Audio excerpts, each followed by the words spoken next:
এর সেমিফাইনালে যাওয়া আরও জটিলতা হয়ে গেল, কারণ আগামীকাল ওয়েস্ট ইন্ডিজ বনাম জিম্বাবুয়ের খেলা ছিল। সেখানে ওয়েস্ট ইন্ডিজ জিম্বাবুয়েকে বিশাল একটা রানে হারিয়েছে। আর ওয়েস্ট ইন্ডিজ এখন 1 নম্বরে আছে পয়েন্টস টেবিলে। আর তাদের রান রেটের দিক থেকে দেখতে গেলে +5.350, বিশাল একটা রান রেটের স্কোর আছে।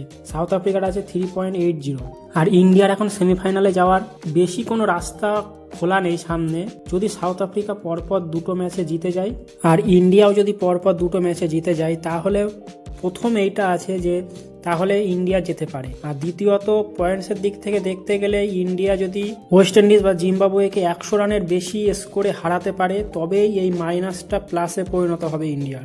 ইন্ডিয়ার সামনে চান্স আছে, কিন্তু ইন্ডিয়াকে একটু সতর্কভাবে খেলতে হবে এবং ওয়ার্ল্ড কাপ শুরুর আগে যেরকম অ্যাগ্রেসিভ খেলছিল, এরকম একতরফা ম্যাচ জিতছিল, সেই রকম ভাবে ইন্ডিয়াকে খেলতে হবে, তাহলে হয়তো যেতে পারে। আর যদি একটা ম্যাচেও হেরে যায় তাহলে হয়ে গেল।